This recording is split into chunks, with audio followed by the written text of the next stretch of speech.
Hi, welcome to another edition of Reader Ready, Set, Go! So today I'm going to be talking about the movie The Old Guard that's currently streaming on Netflix. I'm going to offer you some of my thoughts and what I think. I'm just going to be honest, it wasn't a good movie to me. I struggled to finish it. It had a lot of issues, and the very first one is starting with Charlize Theron.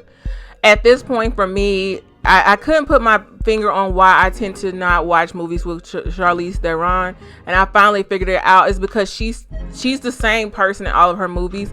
She has this very gritty, smug, also comes across as very narcissistic.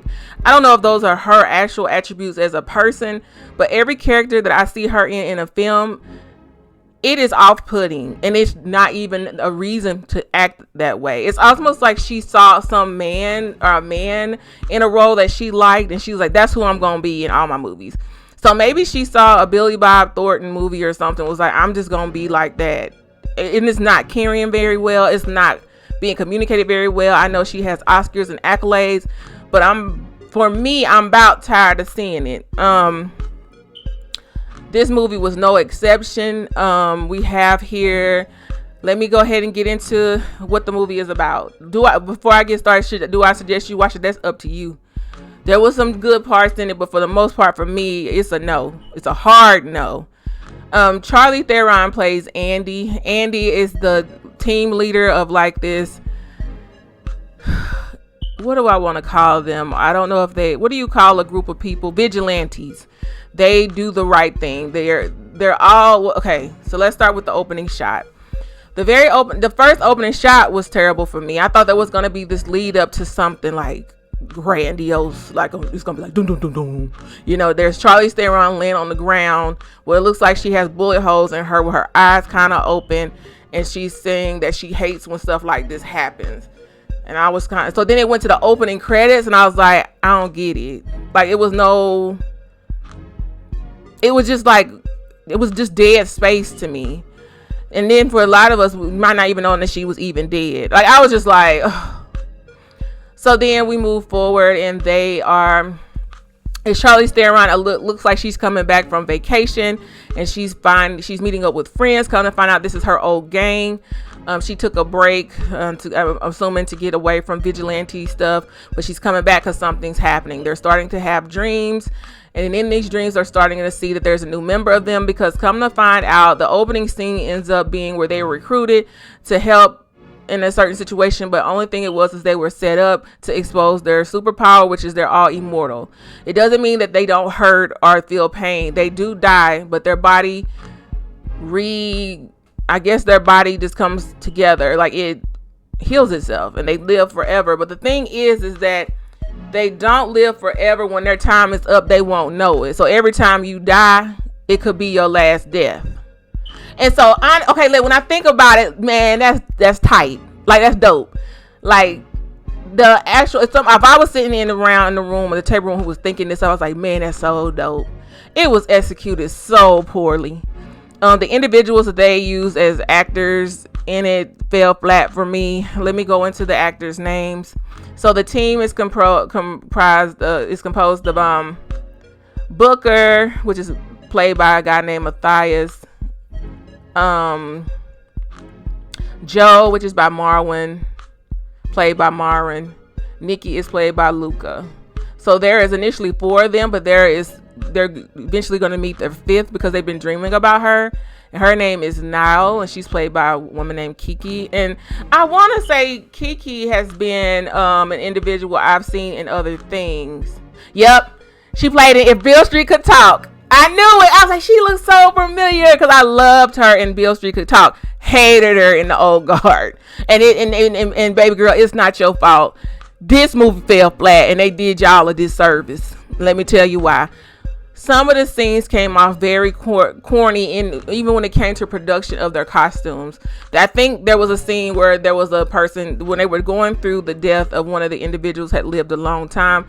I want to say they were in Russia or Viking days. Charlize Theron's outfit looked like a school costume party for her kindergarten child. I was just kind of confused. And then, okay, another thing I noticed is that Charlize Theron's age in the movie they tried to make the Booker older to offset the fact that Charlize Theron is aging.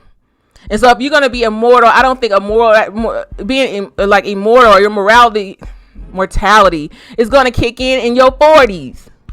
You're going to be stuck 40. But then the girl that y'all recruiting is like 21. Get the out of here. So then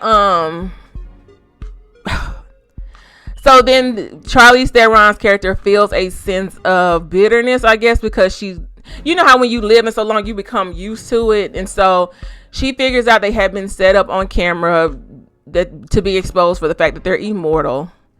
And then the story moves along where they're having dreams about the new person who's coming in. And how they describe her, I could tell this movie was made before 2020 because they go, it's a black girl.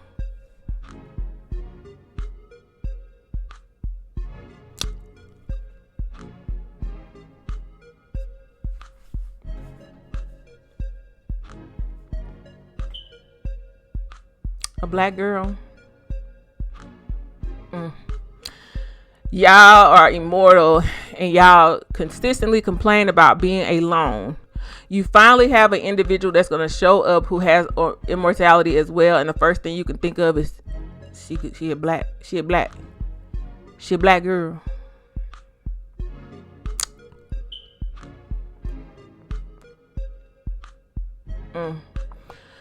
Okay, let's continue to roll with it. So then they go get her. Of course, she's kind of like very on top of her military approach. She's in the Marines. She's in, I'm assuming, the Iraq War or Afghanistan. They go in to capture someone and she gets slashed across her neck. It was such a wound that should have killed her, but when she gets to the hospital, the wound is healed. And the person who took her to the hospital is concerned, and now she's told the whole platoon, and everybody feels some kind of way about her having healed that cut. Before anything could be made of it, Charlize Theron comes in to pick her up and takes her on a plane. And she's explaining to her what's going on, that they're immortal, and she really doesn't have the answers that the girl is looking for. She can either choose to come with them or go ahead and go back home and live with her parents. And so, of course, this becomes the old goat teaching the new rookie their tricks. So, of course, there's a fight scene. Of course, Charlize Theron has to show. That's what it is. She was trying too hard to be like a Tom Cruise movie, and I'm over it. Especially with Charlize Theron, because you don't necessarily have to act a certain kind of way. So this young girl is young. It really wasn't necessary for you to come across the way that you were. Like you're just so over it. I'm over immortality. I'm over being a badass. I'm over it. Like, I'm over Charlize Theron. I really am. I never have to say anything about her. I couldn't put my finger on the trigger of why I felt the way that I feel, but I'm over it. So then so then moving forward, the movie ends up, I'm trying to remember, they end up taking the girl back to meet the crew, and come to find out, let me pull up their names again. Two of the team members are in a relationship together. Their name is Joe and Nikki. And actually, that was refreshing to see. I enjoyed seeing their relationship and how romantic they were with each other. They were like, their love I'm such a love person. I even find love in an action-packed movie. They felt that their love even surpassed physicalness. Like, they were captured and they discussed how they feel about each other. And it was just good to see, especially in an action movie. And I'm curious. It really was. So then, moving forward, you move into them actually. They were actually captured. Two of the team members have been. They go to a remote area of France, and two people were captured from their team, and they're trying. The whole movie is them trying to win back the individuals that were captured, and also kind of bringing the young girl up to speed on like what to expect with her mortality, and with her being a young person, like being new to it, it takes her longer to heal, but as she gains up knowledge about it, she heals quicker. And so what we come to find out is then I'm gonna bust. It's gonna be spoiler alerts because I hated this movie and I could care less if anyone else goes to see it. So then it moves forward with then Charlize Theron finds out when they go into an action scene. She finds out that she is bleeding, that she has become mortal again. She's no longer immortal. And so she doesn't tell her team. She continues to go through fight scenes. And it was interesting because she then goes to the local Walgreens and then she actually asks for, she's picking up antiseptic and she's never had to do it before. And finally someone asks if she needs help and they help her bandage up her wound. She goes the entire movie without saying anything until they actually go into a fight scene and she gets shot in the side. And I could give it to her. It got better. Her acting and stuff did get better for me. But then it just kind of was, because then she began to like have more of a character. I think sometimes when she feels like if she comes across as a badass, then she doesn't have to rely on her actual acting skills. She could just say, I was acting like a badass. Like, I don't know. It was just not good. It wasn't becoming. And I didn't like how, and it goes back to say, it really did show another level of segregation, because now we have already established y'all looked at the African Americans characters race first. Moving forward, they go into an all-out fight scene because the two individuals who were kidnapped so they could be harvested, so they could have basically find out what's in their blood and stuff, so they can actually give this to mankind to help with healing. And eventually, what I like is that they did allow the African American girl be the reason why she basically saves the day.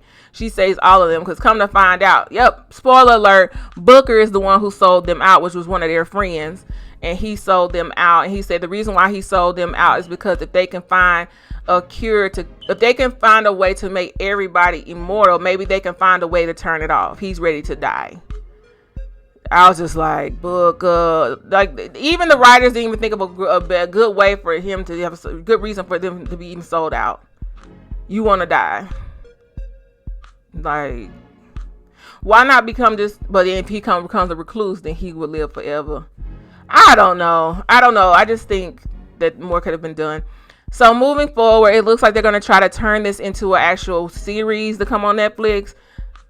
Man, I wish they didn't get the funding. I wish this funding can go to something else, because it had all the makers of a great movie. Even the theatrics. Oh, let me tell you how bad, for y'all action movie lovers. Let me tell you how bad it was. You could see the choreography of the fight scenes.